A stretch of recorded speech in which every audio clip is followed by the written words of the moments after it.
welcome to Deep In Pact, a proud member of the Duff Network, where we dive deep into Arbro's most reflective work 5 years on. Coming up next is Elliot Diebold.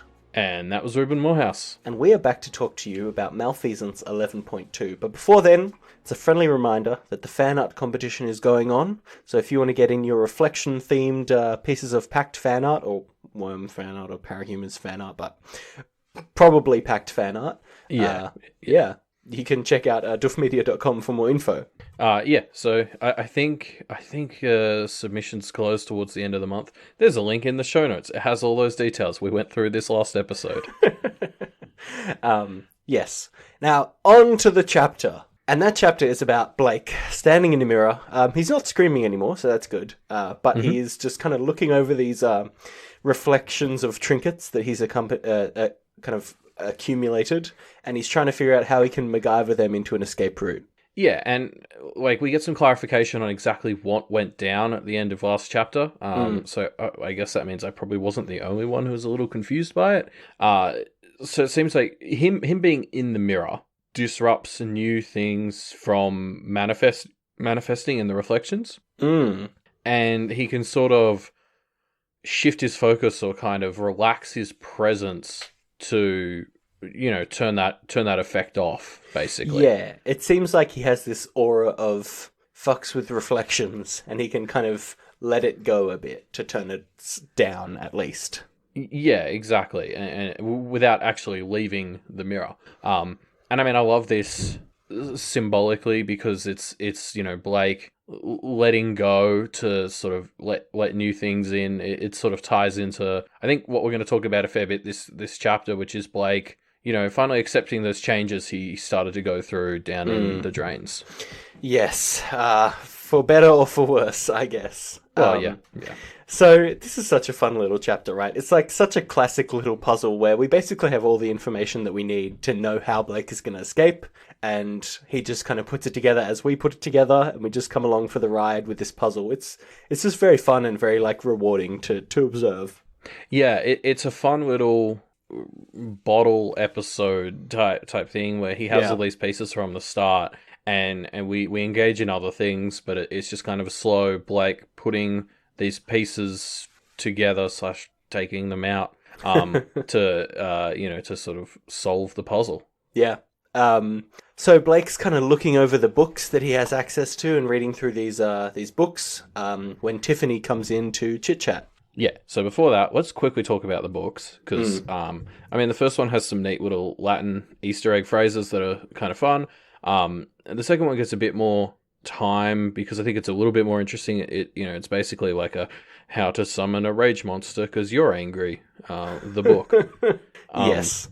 And it talks about the general rules for boogeymen, which is interesting because, even though they're all sort of unique, there are some general trends and patterns, which is a bit of a theme for most things in Pact. Like, that even applies to goblins, like we've seen with the hyena, how diverse goblins can be with stuff like this. But, it's something we talked about on the Discord as well, is it's unclear to me whether all boogeymen, does boogeymen specifically refer to things that have come from the abyss, or is it more of a catch-all term for this type of thing, and they don't necessarily have to have been through what Blake went through? Because Corvidae doesn't seem to be a boogeyman.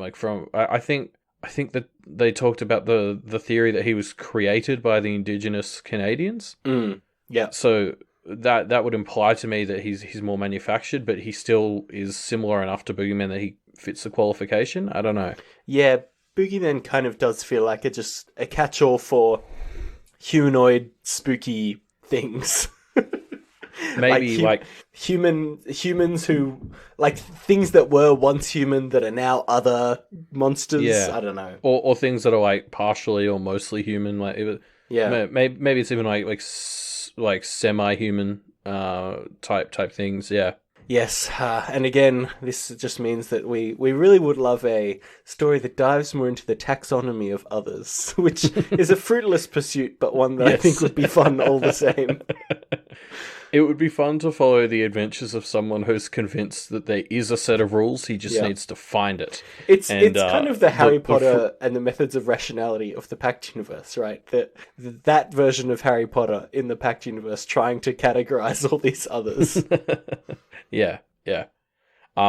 And so the other thing that sort of happens here is Blake sort of notes that both of these books that he's got make extensive references to other books by the same author. Yeah. Or authors. And that basically it seems designed so that practitioners are required to buy the entire set of the author's works. I mean, I can't help but think that maybe there's some ego stuff in there as well. Like, it's not just like a money-making scheme, but it's or like, and it's not even just a withholding information arbitrarily scheme. It's also a you need to experience my other fantastic works type scheme.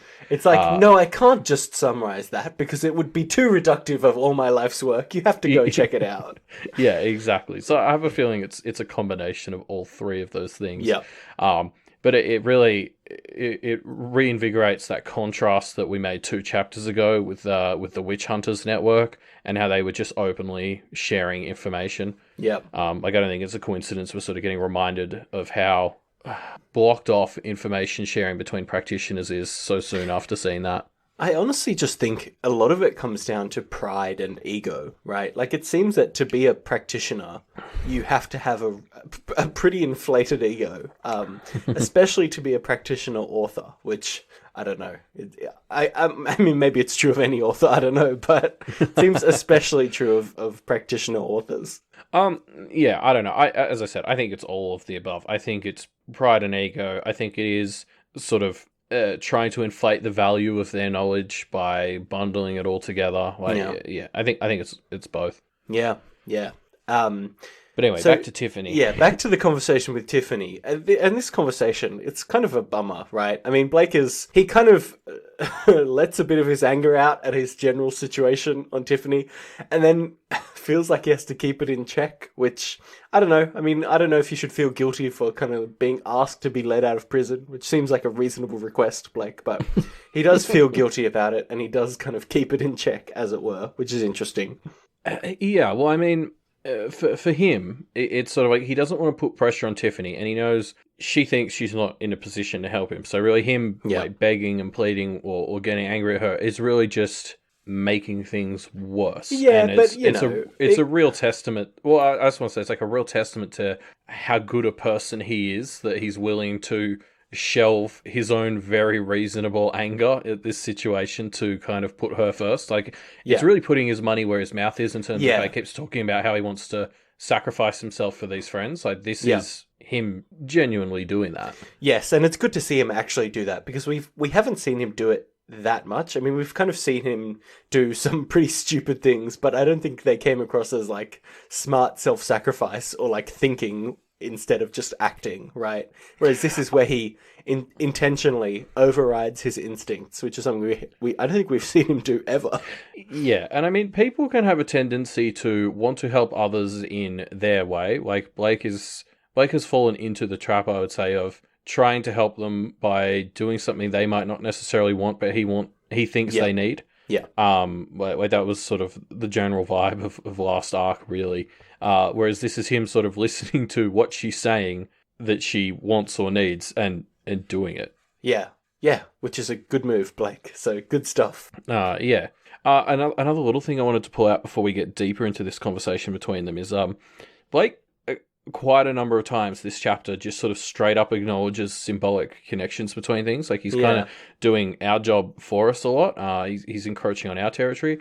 Like, you know, when he notes he didn't get every card in the deck that Ty had, he notes that he isn't playing with a full deck. And, you know, when Tiffany starts talking about her situation, he's like, oh, so you fell through the cracks without connections. Like, he's drawing lines between all this stuff. And I'm going to be optimistic and hope that this is sort of showing us even more how Blake is getting a feel for this world. Like, he's making these connections and you know, that's really what the systems in Pact are all built around, is noticing symbolic connections. Yeah, it's interesting to think about. Is it like, because obviously the reverse is kind of happening with Rose as well, right? Where she has to be, at least from what we've seen of her, she's playing the role that Blake was playing before, where she's like acting all the time and making some decisions on the fly, whereas Blake is now able to kind of sit back and be analytical.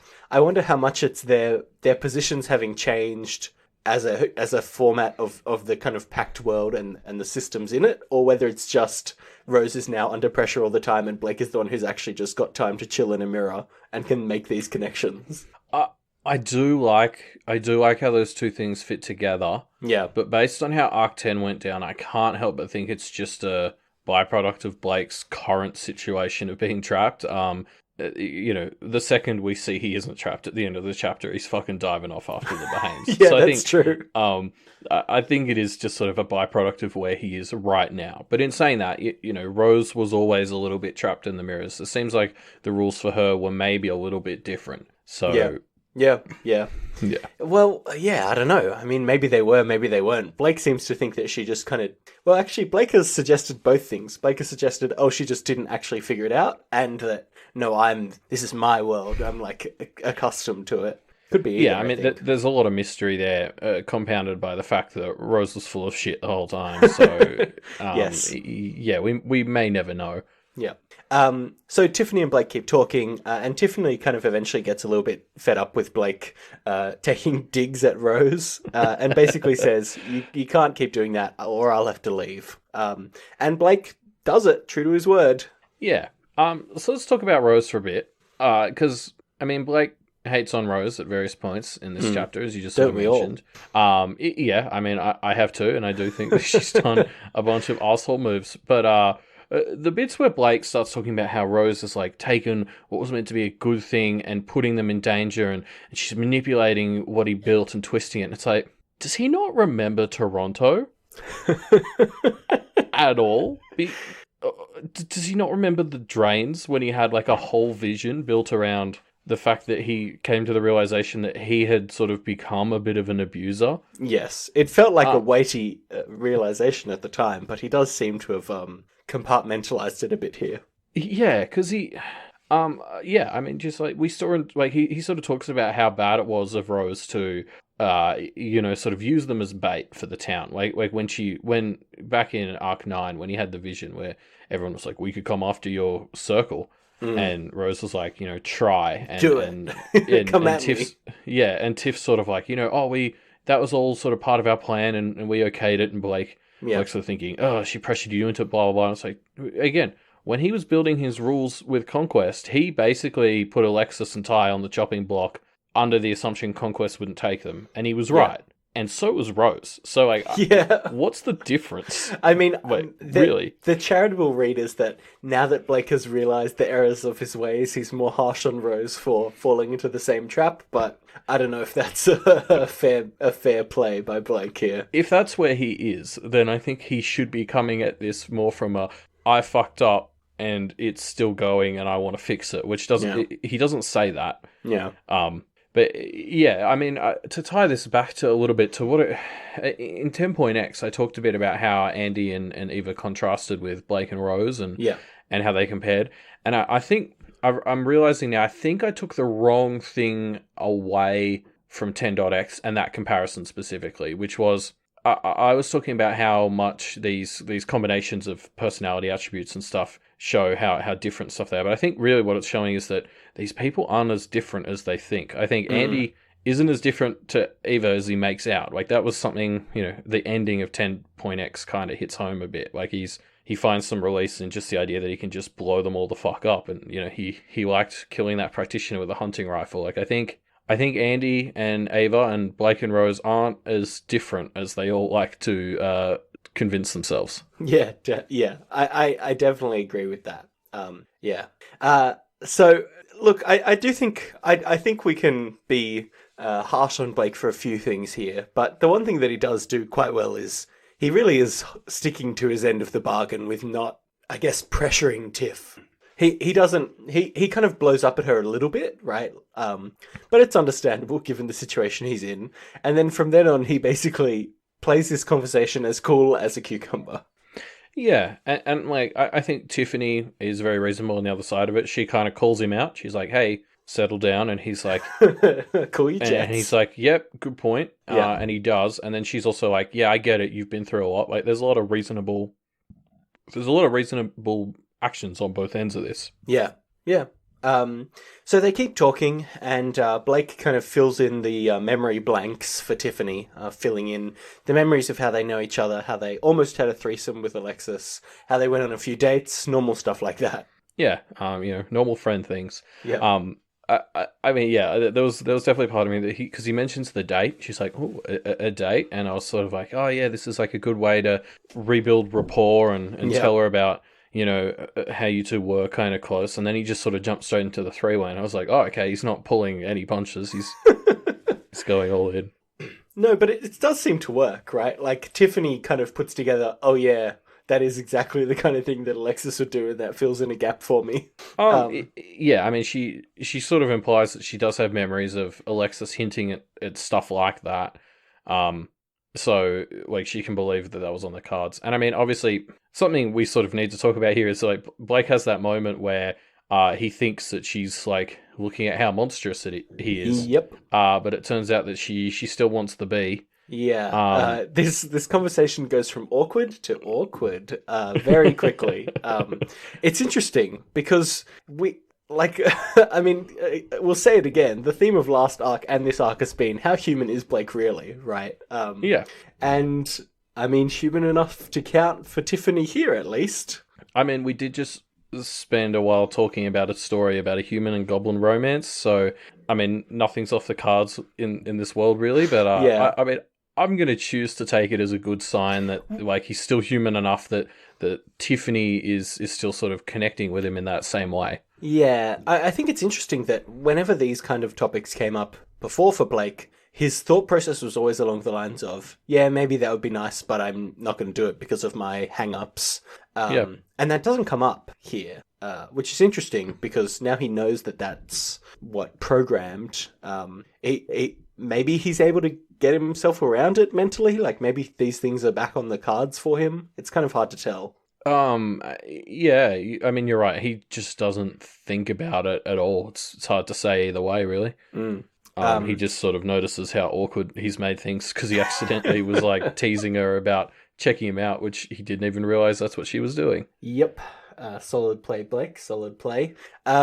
So what he does next is he has this little train of thoughts where he thinks about how, look, I pulled out a quote, but basically to sum it up, he thinks about how his only driving factor now is to protect his friends, maybe still including Rose. It's a little hard to tell. Again. And he explicitly says, without the Blake part, without the motorcycle, which could be read as saying, now I have to do it without fully being me, but it kind of feels like he's saying, I'm just going to protect them, and it doesn't really matter if I get to have my happy ending at the end, right?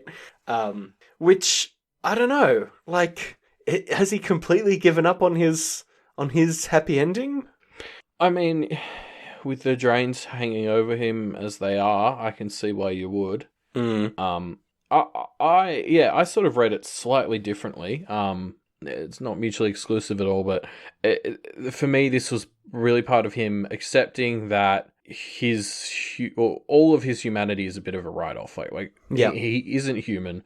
That's not him, but he's still Blake Thorburn, or like he's still the same personality, I guess. Like he obviously separates himself from the name, so it's like he doesn't need to be human to still want to protect his friends. It's a bit more of an optimistic read, I guess, but I'm sort of thinking it could be viewed as him starting to accept that I'm not human, I'm not all Blake Thorburn, but I'm still someone who can help these people. Yeah, I agree that that's a valid read. I just, the fact that he is so willing to jump on the I'm not human anymore, so what does it really matter for me train is a little bit concerning.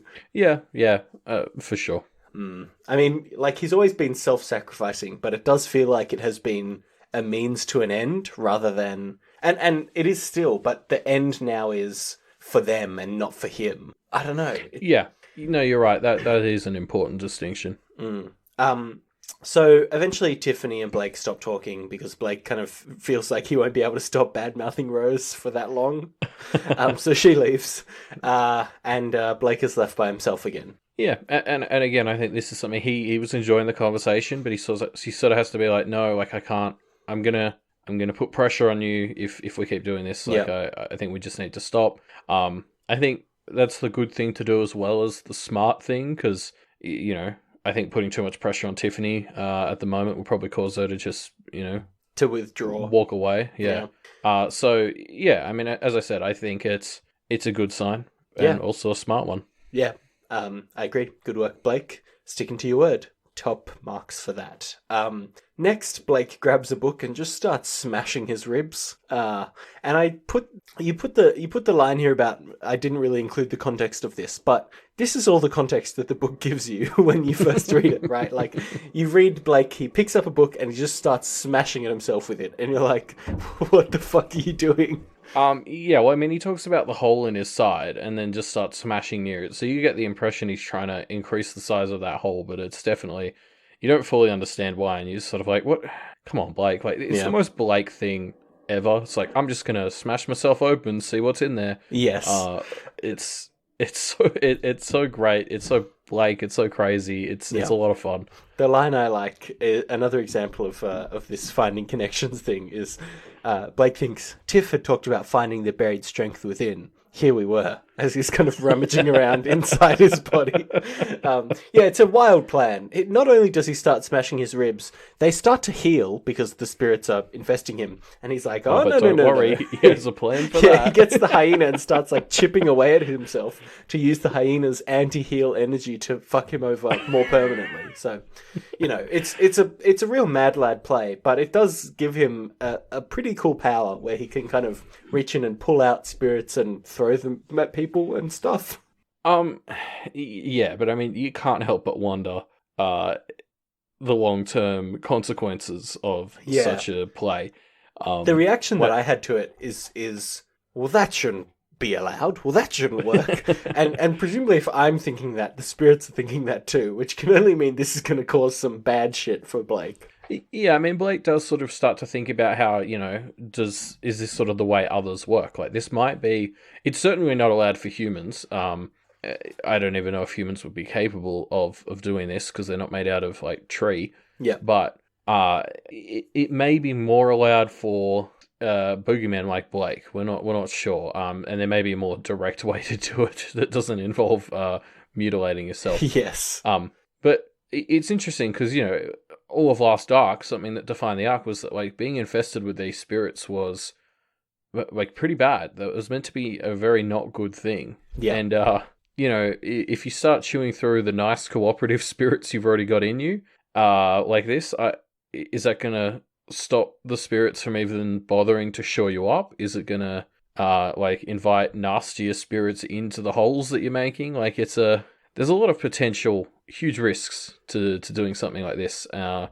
I mean, I suppose him and Lefty, if he's got someone like Lefty vouching for him, they could run some sort of pyramid scheme. He's turned himself into a sort of domain type situation. It's hard to really know what the implications of this are beyond the fact that it just feels unnatural in a world where Blake is already pretty far down the unnatural scale. Yeah, like we talked a bit about Malafide, sort of being about changing the rules with what Jeremy did and stuff.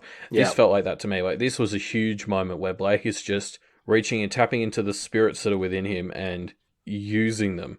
Yeah, and, it's a cool move, isn't it? It's so cool, and it's so cool in story as well because he's accepting this new part of himself and using it, and that ties in so much to what we've been talking about since he got out of the drains. Yeah. Which is he needs to find where he's at right now, and apparently that is being able to use the spirits that are in him. Like it's a physical manifestation of kind of accepting and working with and using the change that he's undergone. So, I mean, hopefully if that's the right read, then it might not be terrible. Maybe. I mean, I do quite like the idea of him and Lefty being able to turn himself into a domain by attracting the right kinds of spirits to work within him. But we'll see. Yeah, I mean, we'll see. that seems too good to be true. That's the only reason I Yes. don't like that. Yeah.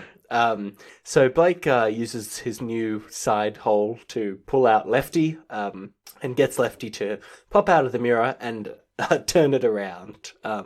Unfortunately, Lefty interprets this slightly incorrectly, and the mirror kind of spins, meaning that Blake gets shunted around a little bit weirdly, but it all kind of works out in the end.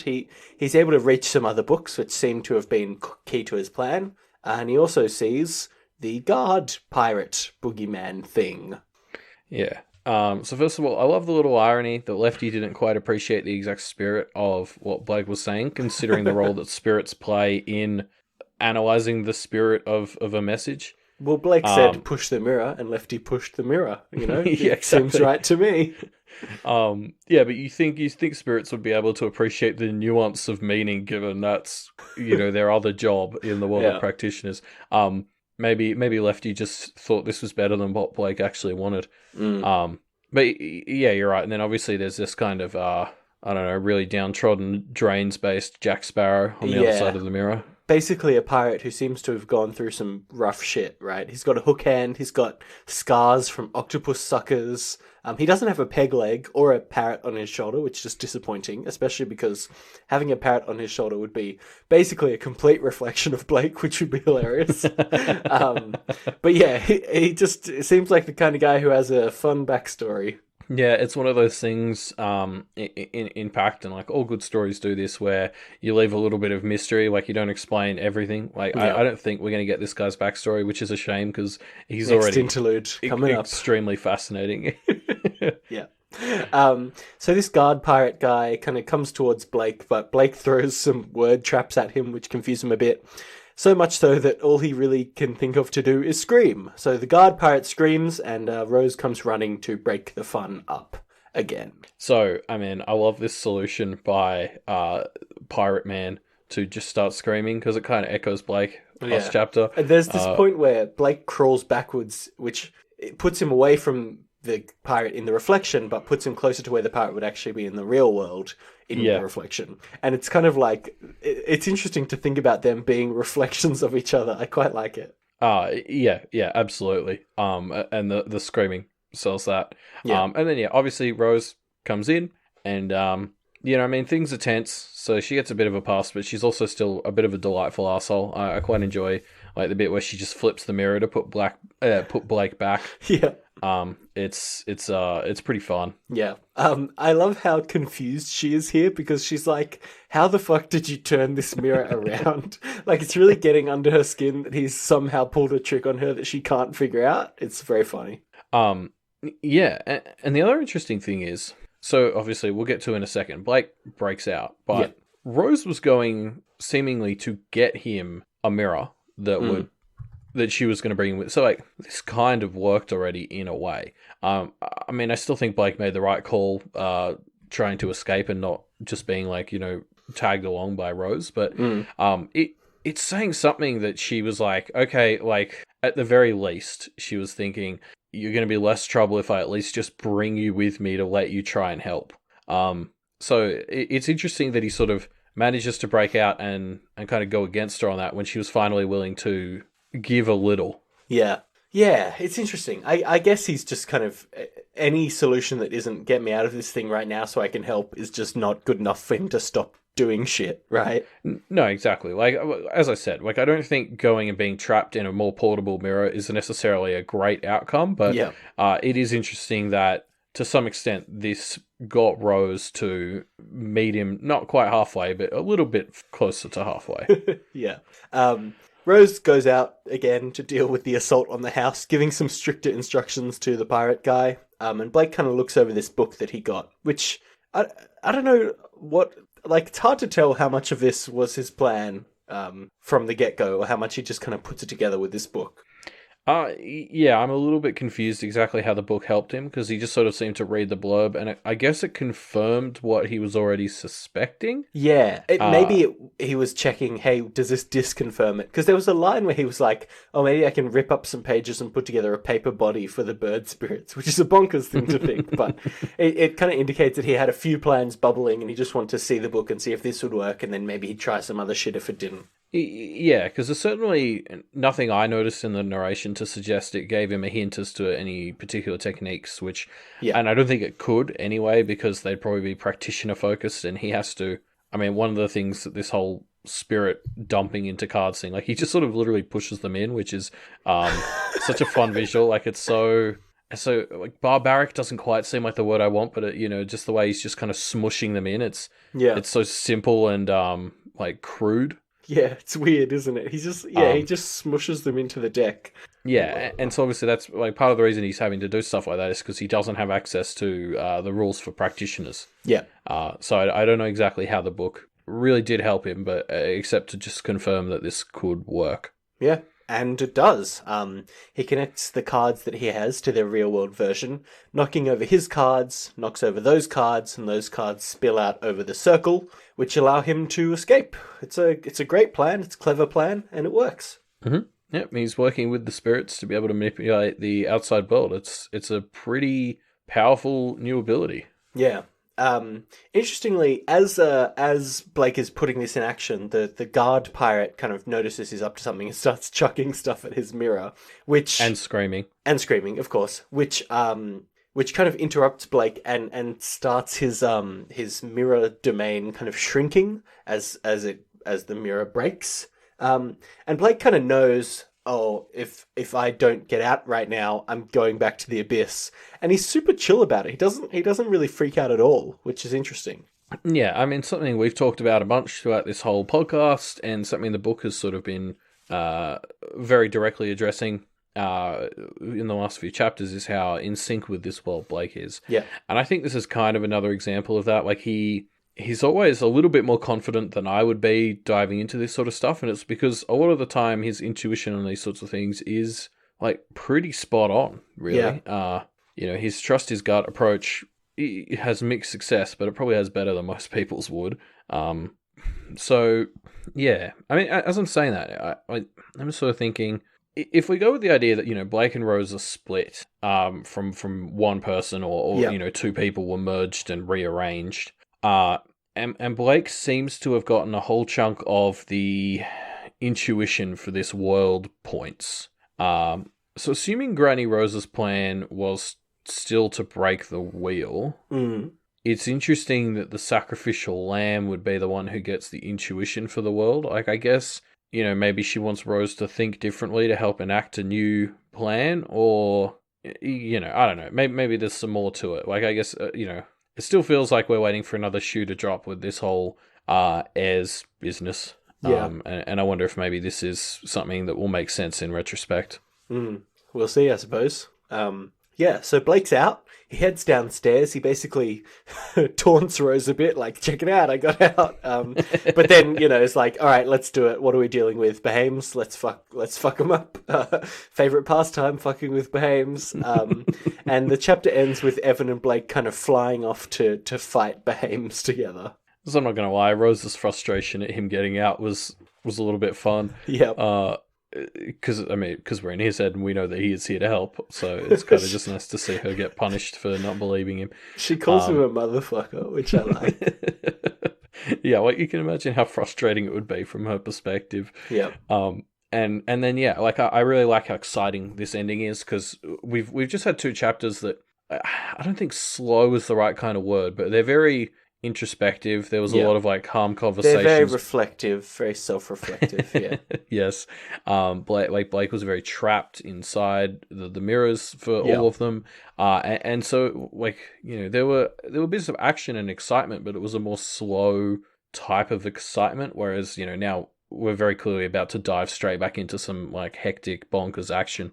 Yeah. And more I'm excited. Fights. Behame fights are the best part of the book.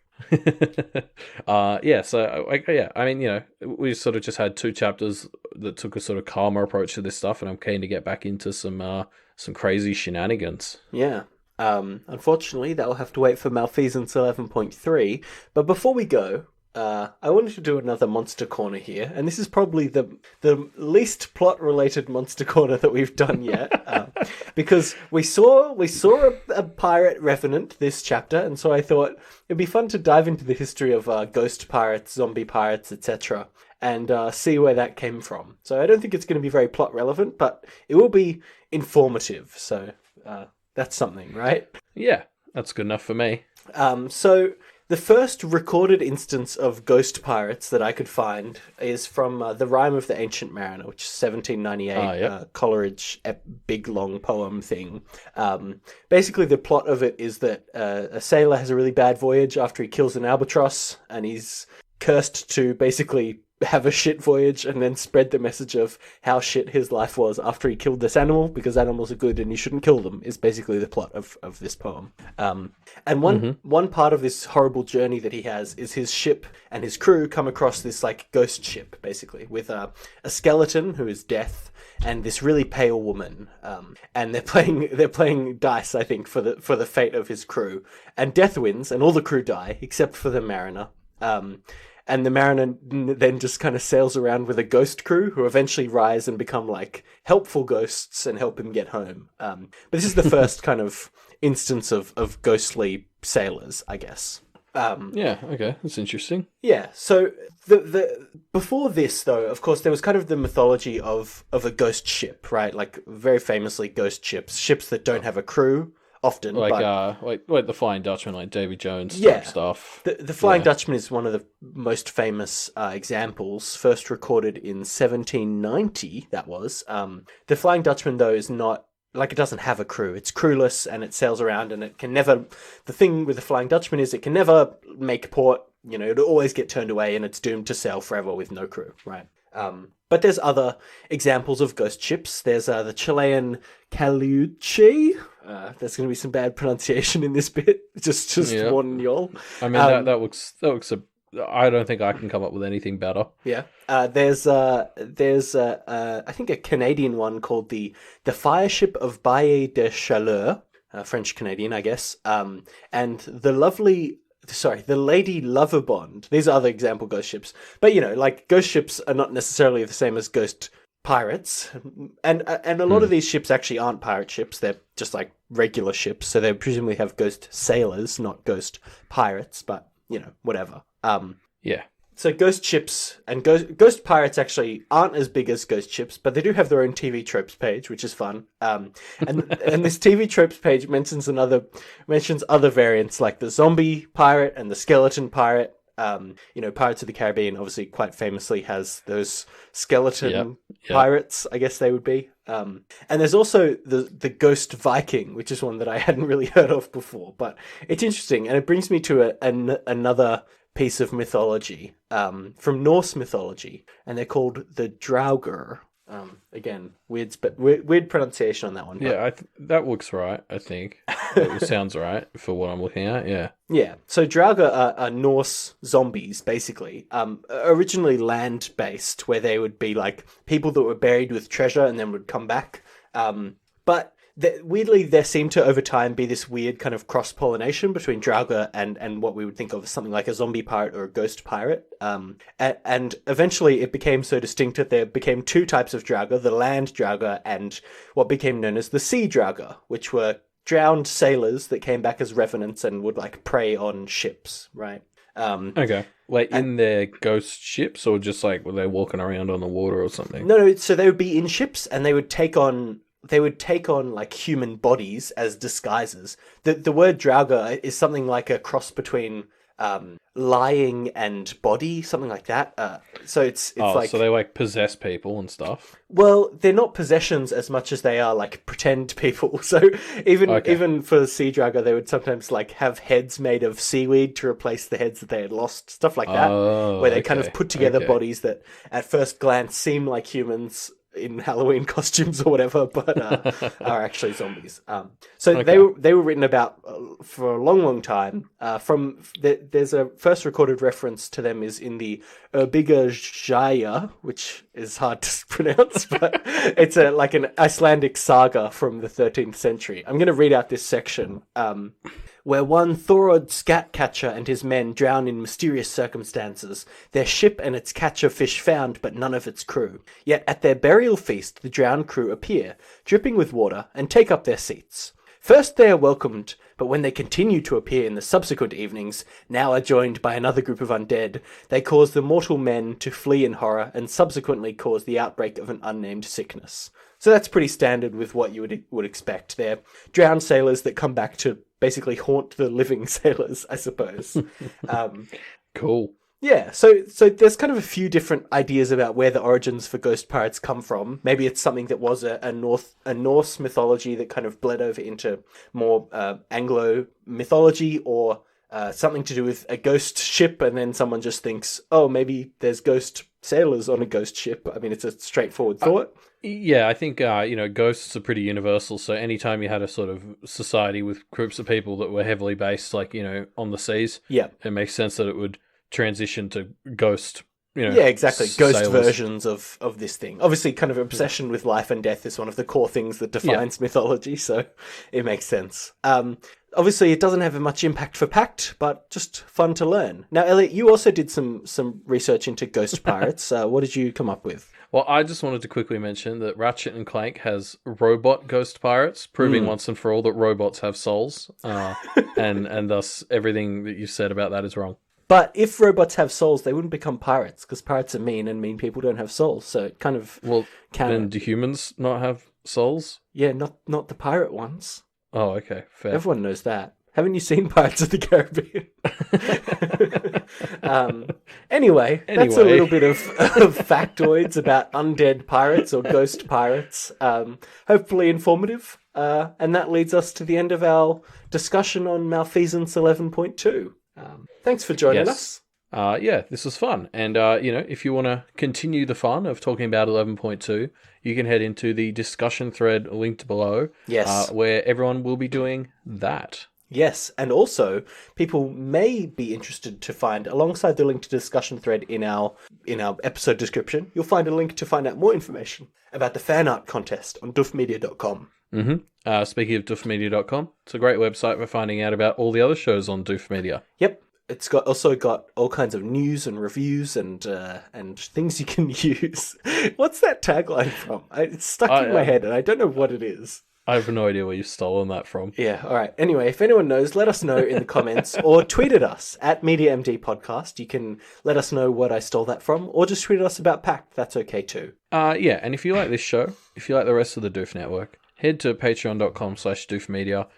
You get a bunch of great perks, including voting in that fan art contest like we've been mentioning. There's also bonus content on there. We released a piece of Pact bonus content, a little 30-minute long episode about an additional Pact Wildbow story that was written.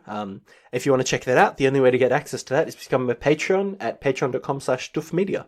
Yes, because of course Wildbow wrote that for Do the Right Thing, which is another Doof podcast. And, doing the right thing is a lot of fun. So I'd encourage you to give it a try and get involved. It's a lot of fun. Speaking of doing the right thing, you should do the right thing and donate money to Wildbow on Patreon. That's at patreon.com/Wildbow, because without him, we wouldn't have Pact or the bonus content that we did a bonus episode about. So it's all kinds of things. Probably should up our donation. Yep. So apart from that, we'll see everyone on Wednesday, September the 11th, for Malfeasance 11.3. See you then.